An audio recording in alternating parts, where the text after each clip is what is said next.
What is up, everyone? Welcome to the Splash City Basketball Podcast. I am your host, Steve Hartman. It's been a while. Spring break was here. I had to step away with the family, enjoyed a nice trip out to Zion National Park, got my head right, came home Friday night late, and settled in for a weekend of Elite Eight games.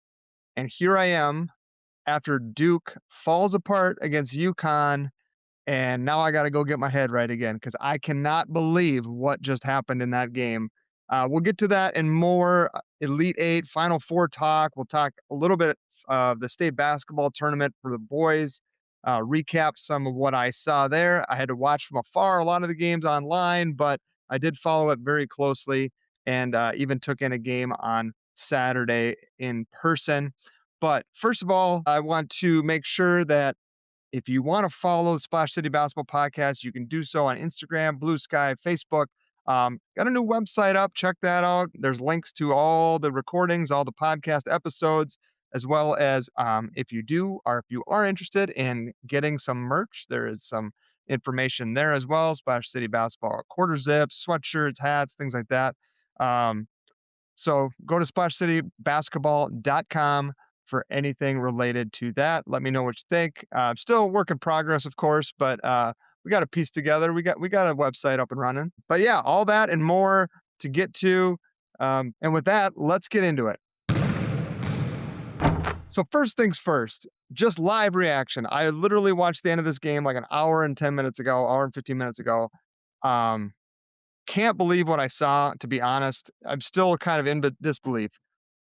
Duke, if you didn't see it, Duke's winning most of the game. They're up 15 and a half. They had a lead of 19 at one point, kind of controlled the game. You knew UConn was going to make a run. They're a very experienced group. Alex Caravan, Terrace Reed, Solo Ball. They got Silas Demery. I mean, they got old dudes, right? Like, and that's, I think, the theme of what I'm going to talk about. But like older guys, they're going to come, they're going to make a push, and they do. And they get it cut down. They cut it to one. Cayden Boozer comes down, tough finish in the paint. Duke's up 3. Um, UConn comes down. They get free throws, and they miss the first, make the second. So they're down 2 points. Duke has the ball. There's like 20 seconds left, maybe if that. All you got to do is inbound the ball, get fouled, make 2 free throws. Even if you make 1 free throw and they make a miracle shot to overtime, make 2, the game's over. Duke gets the ball out of a trap. They're burning some clock. They get it to the middle of the floor. Cayden Boozer catches it, throws it, and it's tipped. UConn intercepts it. Braylon Mullins buries about a 35-footer for the win. So you went from worst case scenario, they have to inbound the ball on the other end of the court and make a half-court shot with your defense set, or you're in the game, you win the game and it's over. You're up 4 with like 2 seconds left. I don't know what Cayden Boozer was thinking. He's a freshman, but that's the difference. 2 years in a row, Duke has blown large leads late in games against experienced teams and experienced coaches.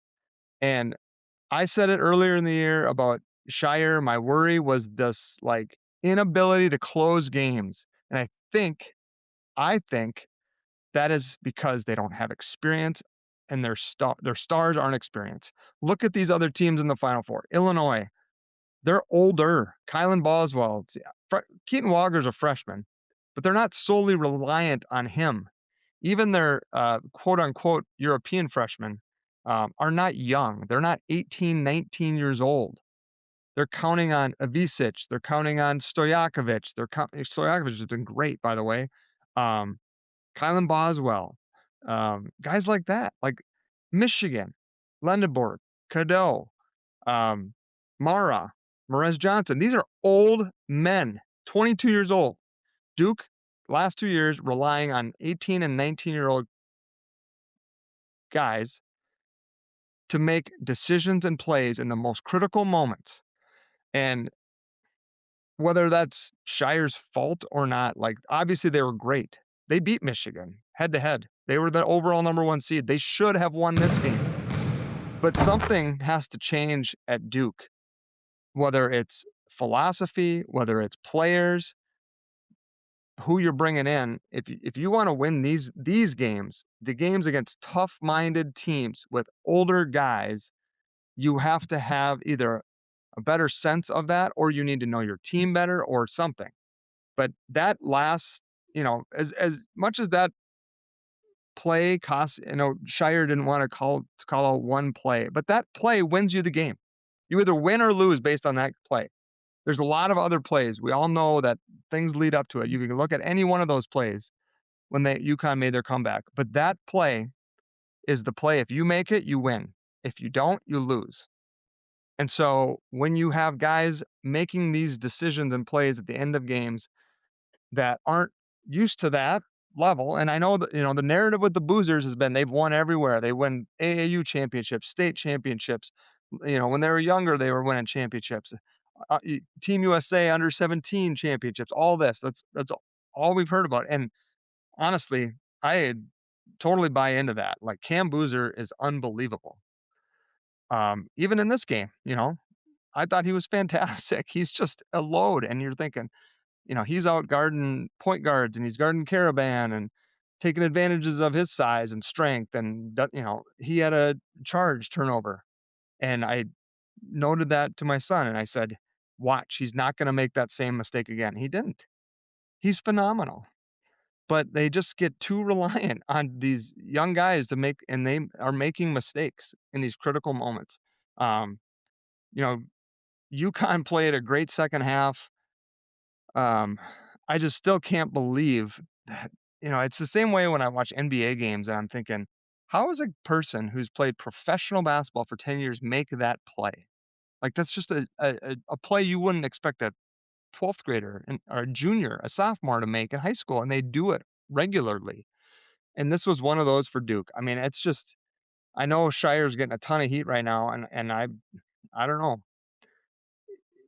And some on one hand, you say like, man, number one team in the country, great season, putting together every year they're loaded, but you got to break through. Like Brad Underwood couldn't break through, Matt Painter couldn't break through. So maybe it's just takes time, right? Maybe he just needs to be there more. Maybe he's a young coach. Maybe he just needs this experience. Um, but man, when it comes down to like just little things like that, and last year it was, relying on Cooper Flagg every time, isolating him. Cam Boozer's a different player. Cam Boozer, you isolate, he can post up, and he seems to usually make the right decision or be able to make a shot down low with his strength and physicality, which Flagg didn't have. But man, I just cannot believe they lost that game. Up to with the ball, like 10 seconds to go, man. Just hold on to it. Just shoot a free throw. Who cares? Like, why did you need it? It's just, again, okay. Cayden Boozer's a freshman, and he played great. When Caleb Foster went out, he played phenomenal. Um, so I guess I'm just still like Shire said in the post game, there are no words. I don't know what to say. Like but it's 2 years in a row. And I said it earlier this year, their other losses this year were double-digit leads in the second half. And I had a buddy, shouts to Tyler, he said he turned the game off early because Duke was smoking him. And nah, not in these games, not against these teams, not at this level. You can't turn that off. And man, just a killer way to lose for Duke. Other games, Michigan, Arizona look awesome. That might be the championship game in a semifinal. Um, Perfectly mixed teams, right? Like I thought Tennessee and early on gave Michigan what teams need to do against Michigan. Like they matched their size and physicality, but they just got worn down. Michigan is kind of used to playing that way, and Arizona is used to playing that way. Um, Michigan's, I would say, like in my opinion, maybe has the edge a little bit. But man, I can't wait for the Jaden Bradley, Elliot Cadell matchup. Burries against Burnett and McKinney. Yaxel Lenenborg at the 3 is a tough matchup for Arizona, I think. That might be a little bit of the difference. In games like this, sometimes it's role players like Will Cheddar. Shout out Stewartville, Minnesota. Is he gonna help? Is he gonna knock down a couple of threes late for Michigan to help? Because Krivas and Mara, kind of a wash. Merez Johnson. Nicole Pete, like there's another freshman versus senior type of game. Like, does that gonna impact it? And then, Arizona brings Awaka off the bench, and he's just a dude. Um, so that's gonna be an awesome game. Looking forward to that. I'll do more preview. I'll probably do a preview show on Wednesday about these games. But this is just like immediate reaction here. Illinois, I want to talk about them a little bit. Everyone, number one offense all year in the country. Everybody knew they could score. It was whether they could defend and whether they could um, use their length and their size to make it difficult for opponents to score. And they really didn't do that much this year. I think when Boswell was out, they had a hard time controlling the ball, which forced them into rotations and they weren't as quick at times. And so now you have Boswell and Wagler and Stojakovic. You kind of have three guys there on the perimeter.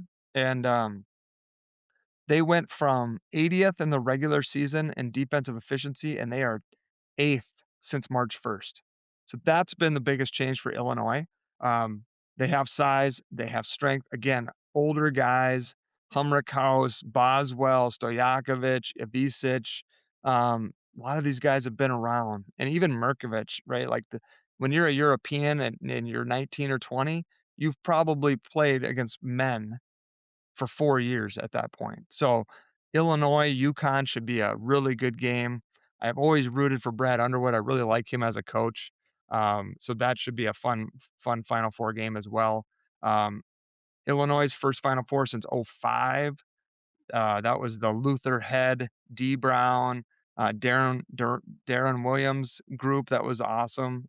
So fun things for the Illinois. We got 2 teams in the Big Ten in the Final Four. We had 4 in the Elite Eight. So basically half of this has been Big Ten teams. Big Ten is showing up. They're showing out. They got some dudes in the Big Ten this year for sure. It's experience, it's size. So as you think about building rosters in college basketball right now, man, it's all about size and length and toughness and physicality. These are the teams that are winning in college basketball right now.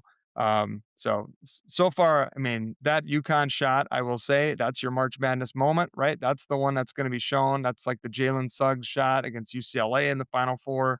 It's the one that's going to be shown on TV for all the promotions of March Madness for years to come. Phenomenal stuff.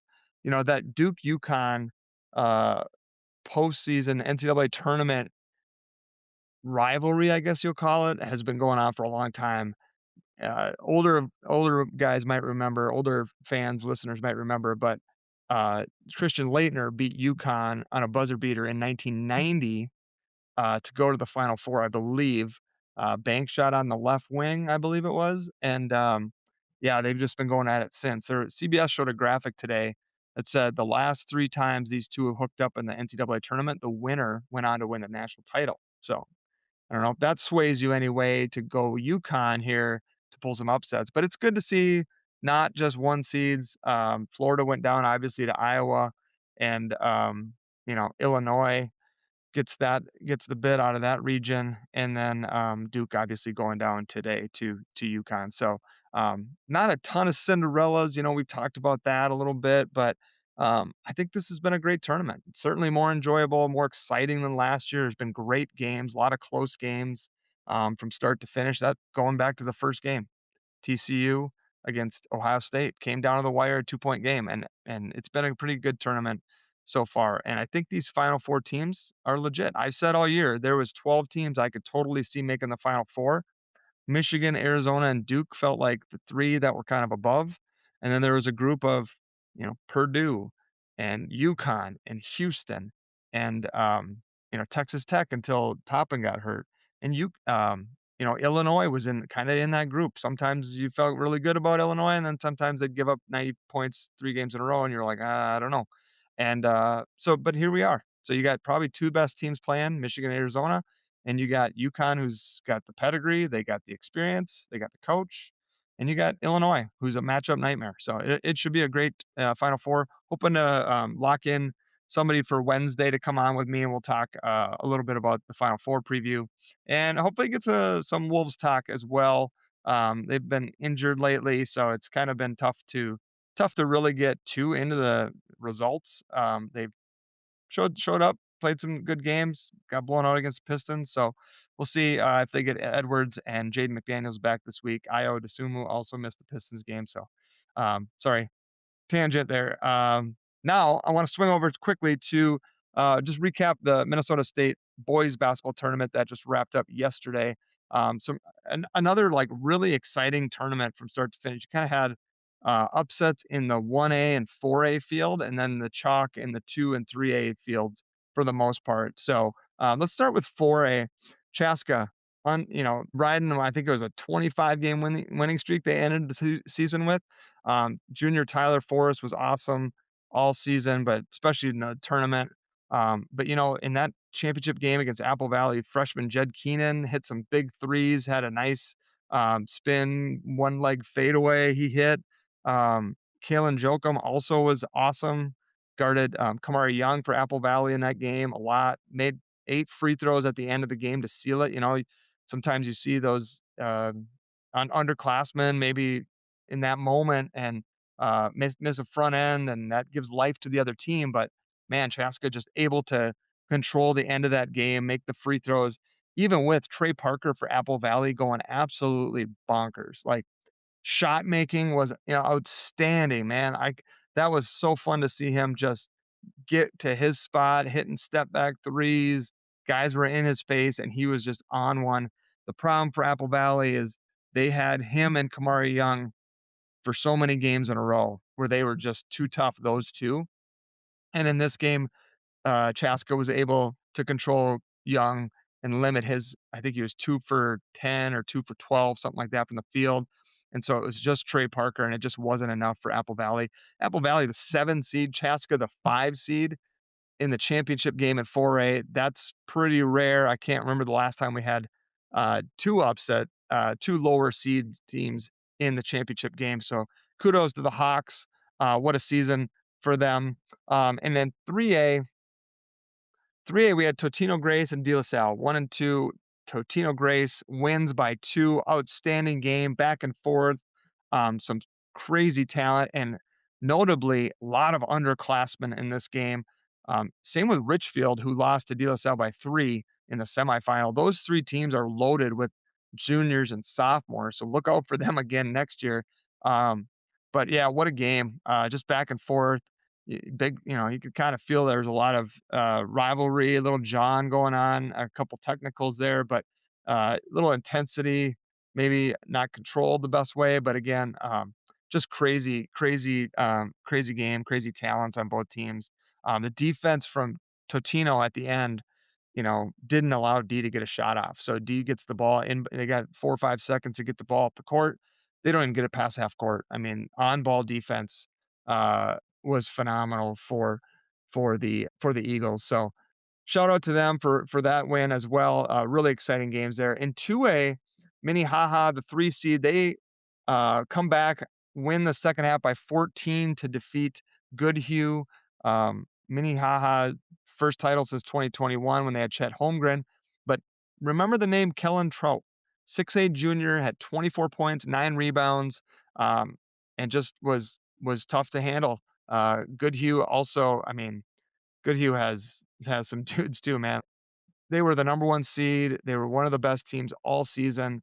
And Alex Luce, sophomore, man, there's another name to remember. Like the amount of underclassmen in this state tournament that were impact, best player on the court or best player on their team is just astounding to me a little bit. Like it's wild. So uh, Minnehaha, the Redhawks win that one. And then in Class A, Hills Beaver Creek, they won the 9-man state football championship. Now they win the Class A basketball champion.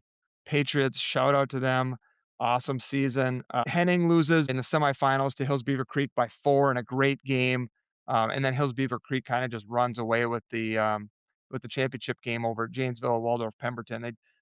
JWP just couldn't get any shots to fall. That first half was a struggle all the way through.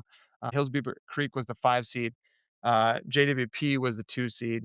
But yeah, HBC was just on one. They were playing some really good basketball. So they get the win in the Class A championship. All the way around, just fun stuff, man. I went to the 3rd place game in the 4A. on Saturday. Took my son and a friend of his, and um, could watch the championship games on TV, so we didn't need to be in person for those. And so we watched Maple Grove and Tartan, number one Tartan, who had been undefeated until they lost to Chaska in the semifinals. Awesome game, goes to overtime. Huge swings in this game. Tartan was up, I think, 16 at one point in the first half or early second. Maple Grove comes back. They take a 10-point lead late in the second with like 4 or 5 minutes to go. Tartan comes back and ties it up. And then in overtime, it was the Duke King show, and Tartan pulls away. So they get third place. Maple Grove gets fourth. Both teams awesome. Again, Tartan, Kevin Wilson Jr. was phenomenal in the first half. And then he got in a little bit of foul trouble, and that kind of allowed Maple Grove to get going again. Maple Grove went to the 1-3-1 zone with Babu Khan out top on that zone, and that just gave Tartan a lot of trouble. They couldn't get that diagonal pass. And when they finally figured that out, that's when they got back in the game after being down 10. So just the resilience, one of the things I've been talking to my son and some of his teammates about is just how basketball is a 36-minute game in high school. It's a 40-minute game in college, and you have to play that whole time. And there are runs. It is a game of runs, and you hope your runs are bigger and longer than their runs because every team's going to have one. It's very rare you're gonna go a whole game and you're just gonna be on it and you're gonna be crisp. That's why you see teams get a lead and they get a little lackadaisical. The other team makes their run. And, as you see, like, you can get down by 16, you can get down by 19 like UConn did today and come back and win games. It's not over until it's zeros on the scoreboard. So, so much fun to watch these high school, these college games. It's been a great March Madness. We got Final Four to come. Wolves currently in fifth place in the Western Conference, so there'll be Wolves playoff games to come. So more basketball to come, more basketball to talk about. We'll have more on Wednesday's show, and we'll talk a little bit of Wolves. We'll talk a little bit Final Four preview, and maybe if I get my buddy Matt on, we can talk a little bit about off-season stuff as well. Spring season AAU stuff starting to ramp up a little bit. We're seeing that with our squad. We got some tournaments coming up in April, so the basketball grind doesn't necessarily stop. You just take a little break here and there to get your head right, go visit a national park. But it's been super fun. So thanks for listening. Again, if you can, follow on Instagram, Blue Sky, Facebook, and then subscribe on YouTube as well as Apple, Spotify, Amazon, wherever you get your podcasts. Happy to be back here talking hoops with you. And I hope you've enjoyed this brief reaction show to the results of the weekend, including the UConn stunning Duke to make it to the Final Four. Illinois, UConn, Michigan, Arizona, Saturday, Final Four. We got Chaska, Totino Grace, Minnehaha Academy, and Hills Beaver Creek, Minnesota boys state basketball champions. I'm Steve Hartman, and this has been the Splash City Basketball Podcast. Back in that